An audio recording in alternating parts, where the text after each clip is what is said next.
안녕하십니까. 죽기 전에 꼭 가봐야 할 사찰 스토리텔러 권정서입니다. 신령스러운 힘으로 중생을 구제한 사찰이 있죠. 야주 신력사입니다. 신력사는 신라 진평왕 때 창건한 사찰로 전해 내려오는 이야기에 의하면 원효대사의 꿈에 하얀 오인이 나타나 절토로 연못을 이렇게 가르쳐 줬는데, 근데 연못을 가르쳐 줘서 여기 절 지어야 되겠다 해서 절을 연못을 메웠는데도 무너지고 해서 다시 이 7일간 기도를 딱 하니까 거기에 9마리 용이 연못 안에 있었답니다. 그래서 이제 용을 보고 이제 하늘로 올라가라 하고 난 다음에 절을 지었다고 하는 얘기가 전해져 있고, 그래서 현재 신력사에 가시면 들어가는 금당 앞에 구룡루가 있어서 참 이런 구룡루가 있다는 것 자체도 9마리 용을 기억하게 한다. 참 좋은 얘기죠. 그래서 이런 누각이 지금도 있습니다. 또한 고려 고종 때 강 건너 그 여흥마을에 용마가 나타나서 걷잡을 수 없을 정도로 막 사납게 날뛰었답니다. 그래서 사람들이 불안해해가지고 막 도망을 다니고 할 때 여기 이 절에 계셨던 인당 대사가 쭉쭉 걸어가가지고 용마의 고삐를 탁 잡으니까 이 용마가 그 날뛰던 용마가 순해져서 신력으로 다스렸다고 해서 귀신 신자에 굴레력자를 써서 신력사라고 했답니다. 신력사 앞을 흐르는, 지금은 한강이라 그러죠, 여강이 범람할 때 신력사 주지스님의 지혜로 아마 인근 지역 주민들을 살려냈기 때문에 이런 이름이 생겨나지 않았나 하고 생각을 합니다. 근데 특히 이 신력사는 고려말 나홍선사께서 이곳에서 열반내 드신 후에 큰 규모의 사찰로 명성을 얻게 되었습니다. 고려 우왕 5년 1379년에 크게 중건을 했고, 조선 예종 1년 1469년에 그 세종의 영릉이 이제 현재 서울의 내곡동에서 여주로 옮긴 후에 세조비 정의왕후 윤씨가 성종 4년 1473년에 크게 중수를 해서 이름도 신력사에서 본사로 고쳤습니다. 시아버지 은혜에 보답한다는 이름으로 본사를 이제 절 이름을 고쳐서 정각이 200여 채나 되는 그런 큰 세종의 능친 사찰로 커왔죠. 그래서 이 신력사는 그 제사 때 왕실의 제사 때 쓸 두부를 공급해주는 절이기 때문에 조포사라고 하기도 했습니다. 그래서 지금도 신력사 옆 한강나루를 그래서 조포나루다 하고 이야기를 합니다. 임진 병자 외란 이후 폐허가 된 사찰을 헌종 12년 1671년과 정조 24년 1800년, 철종 9년 1858년에 크게 중수를 했고, 그래서 중수하면서 이름도 본사에서 다시 신력사로 옛 이름을 부르게 되었다고 합니다. 신정 동국여지 성남 여흥 부루 본사편에 보면 원래 세조대왕이 부왕 세종대왕의 영릉 밑에 절을 지으려고 했는데 이걸 이루지 못하고 세조대왕이 돌아가셨습니다. 그러자 그 빈 정양의 윤 씨가 이제 내가 선왕이 하늘에 계시는데 우리들이 빨리 이 세조의 유지를 거행하지 아니하면 어찌 장차 내가 선왕을 지하에서 뵐 것인가 하고 상당부원군 한명회에게 명해서 능에서 멀지 않는 곳에 절을 세우게 했던 것입니다. 그래서 한명회가 쭉 그 영릉 주변을 살펴보다가 이 아래길을 능내에는 절을 세울 만한 곳이 없습니다. 신륵사는 일명 벽절, 벽돌로 만든 전탑이 있어서 이제 벽절이라고 사람들이 불렀죠. 그 벽절에 있는데 옛 현인들이 놀던 자치가 완연하고 능과 거리가 매우 가까워서 종소리, 북소리가 들릴만 합니다. 만일 이 절을 수리해서 이 옛것으로 인해서 새롭게 만들면 이런 반으로 줄고 공은 갑절로 늘 것이니 이보다 편리함이 없을 것입니다. 고 했습니다. 그러니까 4배가 좋아진다는 그런 얘기를 했죠. 그래서 그 대왕대비 윤씨가 이제 능을 겨우 마쳤는데 또 일반 백성을 부리는 것은 안 된다. 노는 사람에게 보수를 넉넉하게 줘서 이 절을 짓게 해라. 혹시 폐가 없도록 해라 하고 명을 했습니다. 그건 뭐냐? 부처님의 정각을 지으면서 백성들이 불만을 가지면 이 복을 구하고자 하는 사람의 복이 안 돌아가죠. 그래서 이 돈을 두둑히 주고 절을 지어서 성종 4년 1473년 2월에 착공을 해서 10월에 이제 마쳤다고 합니다.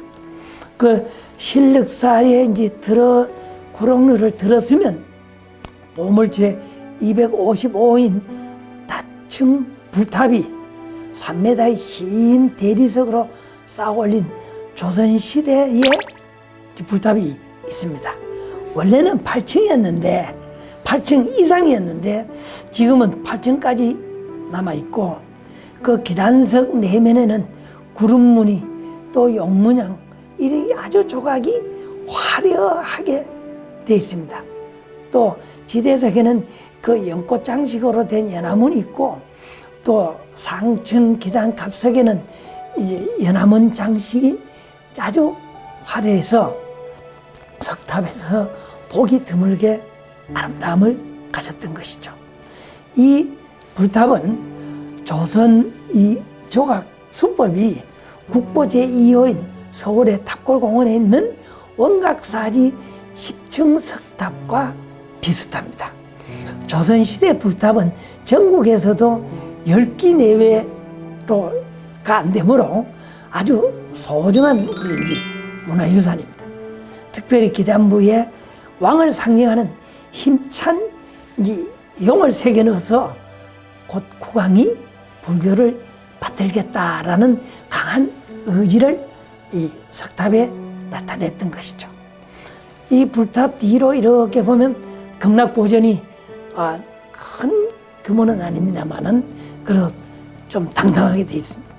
그 임진왜란 때 불탄 것을 1800년 정조 24년에 새로 지어서 발작 지붕에다 자연석 주춧돌 위에 놓고 그리고 약간 베을린 기둥을 세우고 그 다포를 넣어서 지은 아주 아름다운 정각입니다.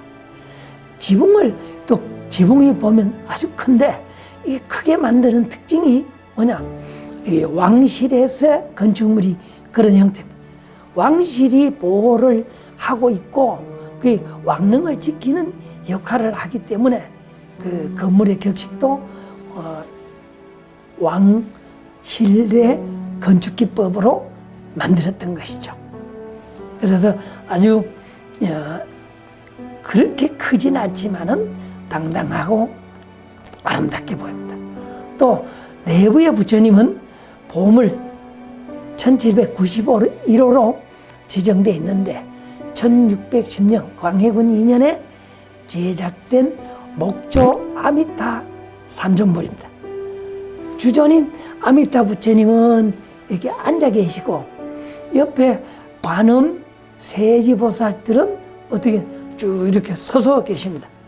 모두 이제 모습이 상호가 또 상체가 아주 길쭉한 그런 모습을 보여주고 계시고, 또 특히 특이한 것이 아미타 부처님의 육계가 위로 막 쭉 이렇게 솟아올라 있어서 아주 그 신이한 영험을 중생에게 전해주는 그런 모습처럼 보이기도 합니다.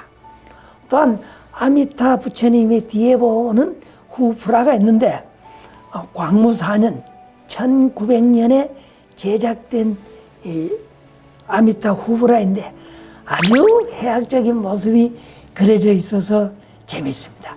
팔대보살, 사천왕, 제석, 범천, 타방불 이렇게 아미타 부처님을 에워싸고, 또 아미타 부처님이 이 극락세계의 장엄함을, 이 설법을 하시는 순간을 한순간이라도 놓치지 않으려고 그냥 숨소리조차 내지 않고 그냥 긴장된 분위기 속에서 어라? 이게 무슨 일일까요? 부처님의 뒤쪽에는 이 아라한님들이 장난을 치고 있습니다. 원래 이제 공부 못하는 학생들이 뒤에 앉아가지고 선생님 몰래 그 그림책 펼쳐놓고 막 기득거리고 웃고 그래서 야단도 맞고 하죠. 그것처럼 극락세계가 뭐 이 부처님은 말씀 떠들어도 나는 뭐 내놓는다 하는 식으로 시끌벅적합니다. 거의 이래도 되는 건가요?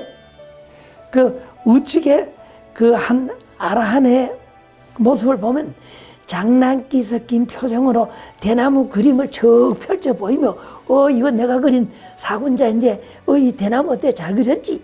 이러니까 주변의 아라한들의 시선이 그쪽으로 집중이 쫙 되어서 보여달라고, 뒤에 있는 아라한은 앞에 아라한이 서 있으니까 안 보이니까 고개를 뒤에서 막 이렇게 밉니다.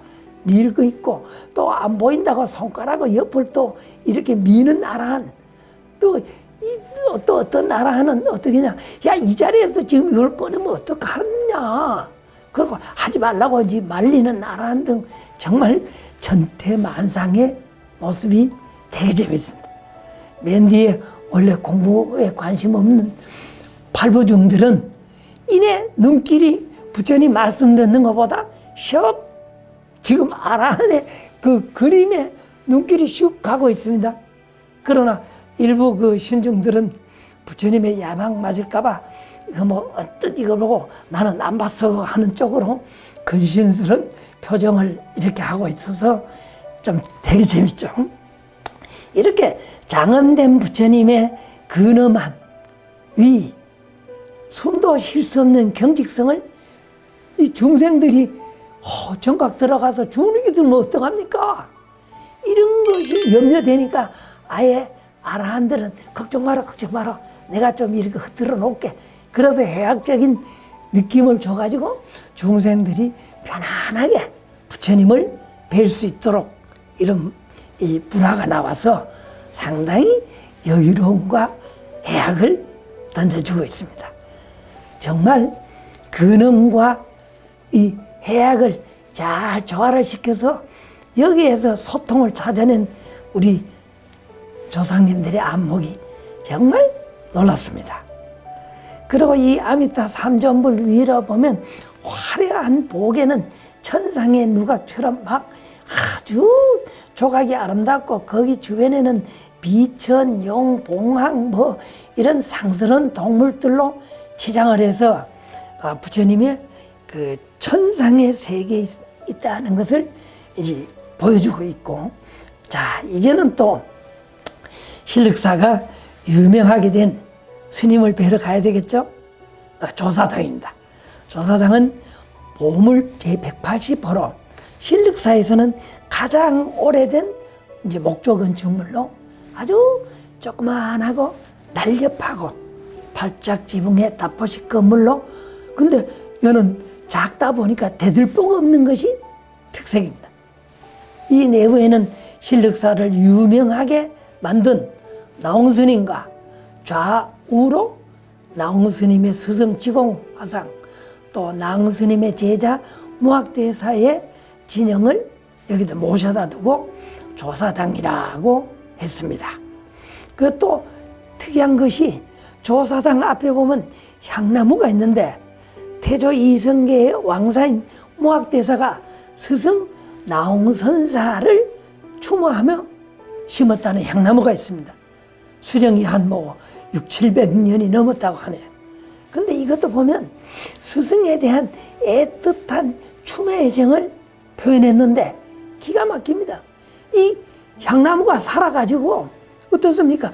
향불이 올라가듯이 그냥 지금도 향을 따로 사를 거 없이 그 향나무 끝이 가늘가늘 올라가는 게 향불을 올리듯 하니 자동적으로 6, 700년을 뭐합니까? 스승에게 향을 올리는 이런 멋스름이 있습니다. 그 조사당의 주인인 나홍 스님은 이름이 해근이고 속성은 영해 아씨로 1320년에 태어날 때 금색의 매가 와서 그 어머니의 머리를 쪼는 꿈을 꾸고 이제 문득 알이 떨어지면서 오체가 빛나며 품속으로 막 들어와서 애를 잉태했다고 한 분이 바로 나홍 스님입니다.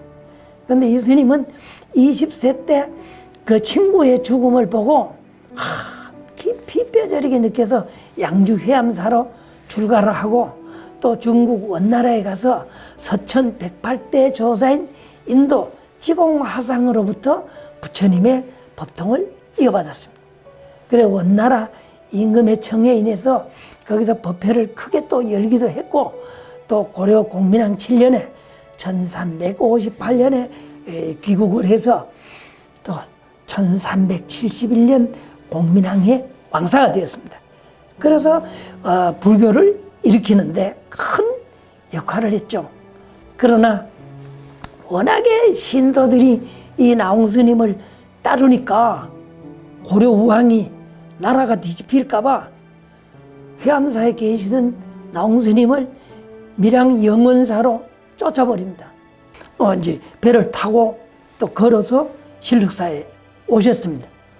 오셔가지고 보름을 계셨는데 이제 막 밀양으로 안 가냐고 군사들이 난리를 치니까 내일 아침에 가자 하고 우왕 5년 1379년에 그냥 입적을 하셨죠. 그래서 사리를 그 강월원 옆에 이 바위에서 화장을 해서 현재 이제 신륵사와 회암사에 각각 봉안을 해서 회암사에도 가시면 나홍 스님의 부도를 보실 수가 있죠. 그래서 이 스님의 법을 이은 제자들이 무학대사 등 48명이나 나오는 기라성 같은 스님들이 계셨습니다. 자, 이제 그런 나홍 선사의 무덤이 계시는 보제존자 부도를 참배하러 가겠습니다. 그 올라가는 길이 계단이 조그만하게 이렇게 있는데 참 그 나무로 숲으로 쌓여 있어서 아름답습니다.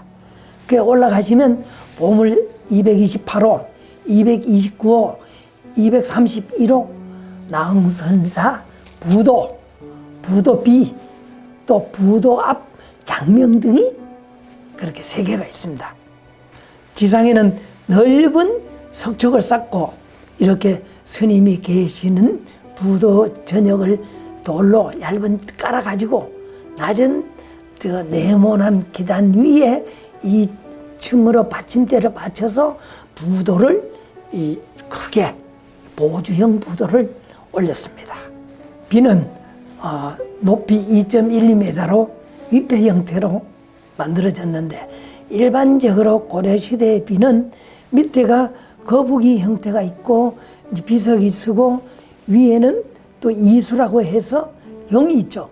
근데 그런 것을 싹 없애고 스님의 평소의 생각대로 아주 간략하게 그 위패형으로 만들었습니다. 그런데 그 지붕은 보면 아직도 기와골이 잘 나 있고 그런 목조 건축물 형태로 이제 조각을 이렇게 해서 그 부도 앞 장명등은 납재석을 사용해서 높이가 1.9m 크기로 팔각형으로 만들어진 영국 기둥로 사이에 또 그 8개의 창문을 내고 해서 팔각 화사석을 두고 그 옆에는 용을 새겨서 그 또 창 입구마다 비천이 아름답게 조각되어 있는 그 스님의 사상을 나타내는 그 등, 장명등을 만들었습니다. 우리가 스님이 어떻게 사셨는가 하는 것을 알려면 비문을 통해서 알 수 있죠. 이 나홍 스님의 는 어떤 분인가를 알려면 이 비문을 보면 알 수 있습니다. 잠시 말씀을 드리죠. 성가광사 보제존자는 여흥실력사에서 입직하셨다. 영특하고 수려하여 공손한 그 모습은 의심이 있는 자에게는 의심을 풀어주고 믿음이 있는 자에겐 더욱 신심을 굳게 한다. 이것이 천녀를 내리두고 공경심을 일으키는 이유가 될 것이다. 집을 지어 형상을 모시고 해서 조사당 만들어놨죠. 석종을 만들어서 사리를 봉안하니 그 지금 부도가 만들어져 있죠. 대부분 찾아오지 않는 리가 없을 것이다. 신륵사는 보제께서 크게 돌을 펴던 곳으로 장차 영원히 무너지지 않으리라. 석종의 견고함도 다만 신륵과 함께 희종을 같이 할 뿐만 아니라 또 이 관과 저 달 또한 더불어서 한없이 오래일 것이다 해서 신륵사의 영원성을 이야기했습니다. 그 조선이 막 이 불교를 탄압할 때도 신륵사가 건재해서 지금까지 있는 것도 이색의 그 해지력, 이색이 그렇게 비문을 짓고 한수가 글을 써서 이제 이렇게 비석을 세워놨습니다. 그런데 이 자리가 뭡니까? 봉미산 신륵사죠. 봉황의 꼬리가 뭉쳐져 있는 곳이 바로 그 나홍 선사의 부도자리입니다. 그래서 신륵사의 제일 명당 자리로 그 봉황의 꼬리에서 기운이 뭉쳐져서 있다가 봉황은 언제든지 날 준비가 되기 때문에 꼬리에 힘이 뭉쳐져 있는 것입니다. 그래서 옛날에 제가 거기서 사찰 안내를 할 때는 여기서 10분만 머무르시면 머리 아픈 사람 머리 다 났습니다 라는 이야기도 한번 한 적이 있었죠. 벽절이라 하고 부르게 된 강기슭의 동대에 다층 전탑이 있습니다. 보물 226호인데 고려시대 유일한 벽돌 전탑입니다. 이 다층 전탑은 높이가 9.4m, 이중의 기단에 3층에 그 3단에 대를 석단을 쌓고 화강암으로 돼서 지금 6층까지 남아 있습니다. 멀리서 봐도 이게 확 드러나죠.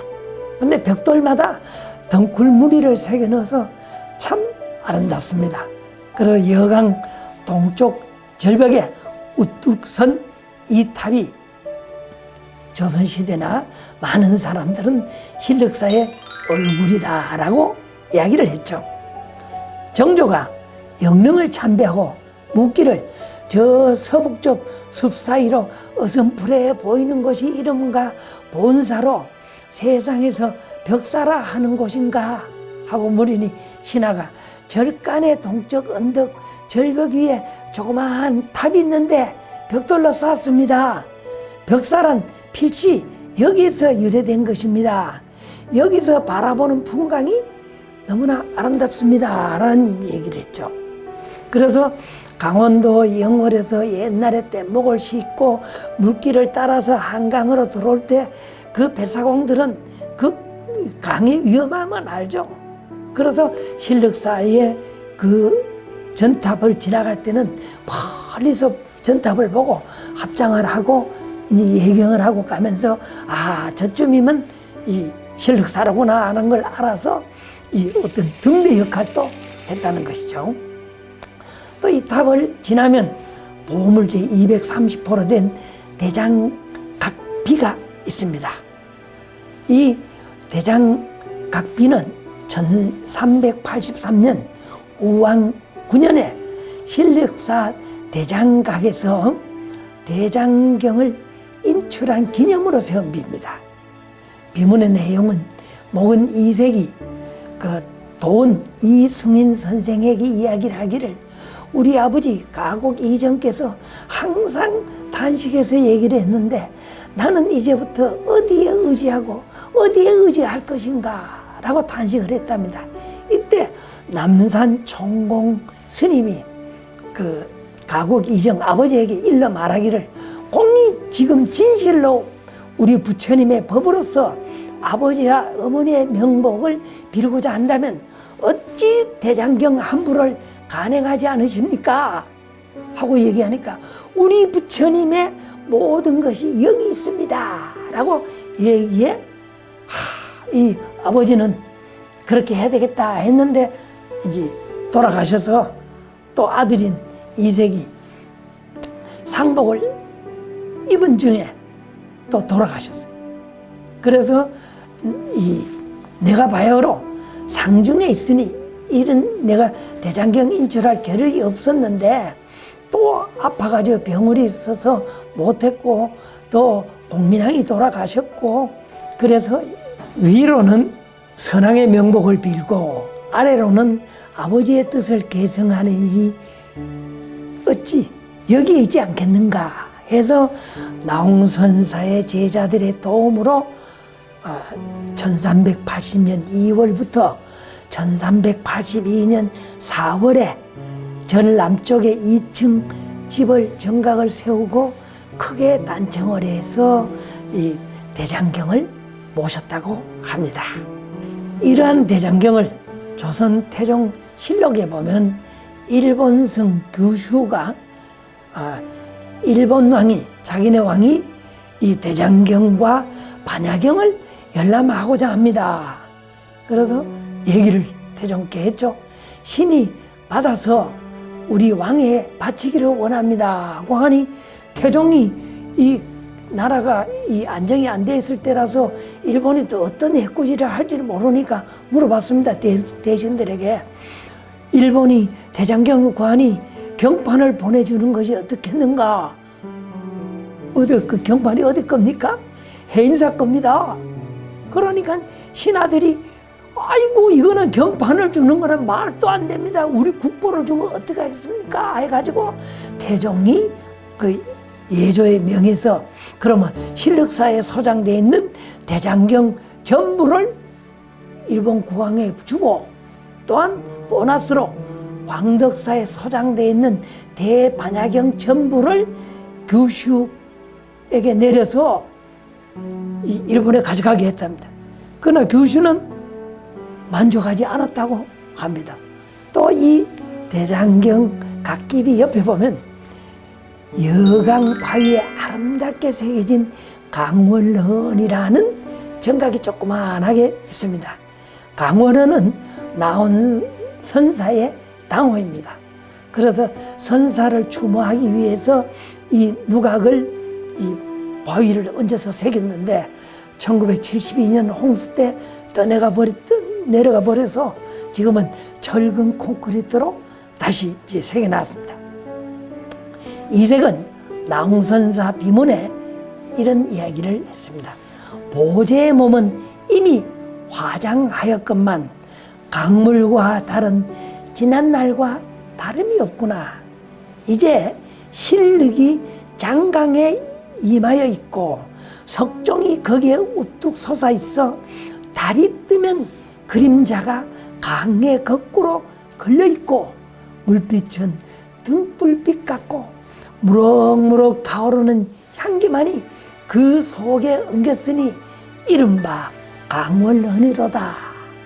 비록 한없는 세월이 흐른다 해도 마치 보제가 살아있는 것만 같구나 해서 나홍선사를 추모를 했습니다. 시원한 강바람과 솔솔 우거진 신력사는 여름에 한번 들려서 시원한 강바람을 쏘여보면 참 좋을 듯 합니다. 예. 죽기 전에 꼭 가봐야 할 사찰 스토리텔러 권중서였습니다. 감사합니다.